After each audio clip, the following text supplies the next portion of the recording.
തിരുവനന്തപുരം ബാലരാമപുരത്ത് കൊല്ലപ്പെട്ട 2 വയസ്സുകാരിയുടെ അമ്മ അറസ്റ്റിൽ. സാമ്പത്തിക തട്ടിപ്പിലാണ് ശ്രീതു അറസ്റ്റിലായത്. ശ്രീതുവിനെതിരെ 10 പരാതികളാണ് പോലീസിന് ലഭിച്ചിരിക്കുന്നത്. കമലേഷ് ചേരുന്നു. കമലേഷ്, വിശദാംശങ്ങൾ.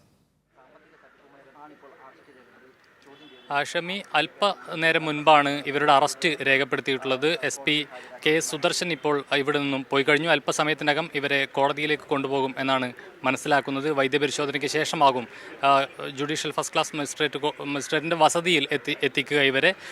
10 പരാതികളാണ് നിലവിൽ ഇപ്പോൾ പോലീസിൻ്റെ മുന്നിലുള്ളത്. ഇതിൽ ഒരു പരാതിയിൽ FIR രജിസ്റ്റർ ചെയ്തിട്ടുണ്ട്.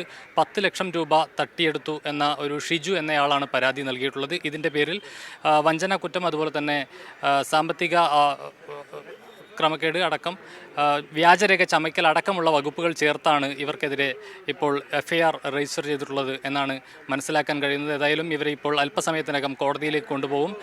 മറ്റ് പ്രധാനപ്പെട്ട, അതായത് മാധ്യമങ്ങൾ ഈ കൊലപാതകവുമായി ബന്ധപ്പെട്ട കാര്യങ്ങളടക്കം അദ്ദേഹത്തോട് ചോദിച്ചിരുന്നു. പക്ഷേ അതുമായി ബന്ധപ്പെട്ട് കൂടുതലൊന്നും ഒരു ഡെവലപ്മെൻറ്റും ഇതുമായി ബന്ധപ്പെട്ട് ഉണ്ടായിട്ടില്ല എന്ന് തന്നെയാണ് മറുപടി നൽകിയിട്ടുള്ളത്. ഈ സാമ്പത്തിക ആരോപണങ്ങളിൽ മാത്രമല്ല, അല്ലെങ്കിൽ സാമ്പത്തിക പരാതിയിലാണ് ഇപ്പോൾ നടപടി ഉണ്ടായിട്ടുള്ളത്. ഈ സാമ്പത്തിക പരാതിയിൽ തന്നെയാണ് ഇപ്പോൾ ഇവരുടെ അറസ്റ്റ് രേഖപ്പെടുത്തിയിട്ടുള്ളത് എന്നതാണ് പ്രധാനപ്പെട്ട കാര്യം. ഇവരെ അല്പസമയത്തിനകം 6:30 ഇവരെ ഇവിടെ നിന്നും പോലീസ് സ്റ്റേഷനിൽ നിന്നും ഇറക്കും എന്നാണ് മനസ്സിലാക്കുന്നത്. നെയ്യാറ്റിൻകര താലൂക്ക് ആശുപത്രിയിൽ എത്തിച്ച് വൈദ്യപരിശോധനയ്ക്ക് വിധേയയാക്കിയതിന് ശേഷമായിരിക്കും ഇവരെ മജിസ്ട്രേറ്റിൻ്റെ വസതിയിൽ എത്തിക്കുക.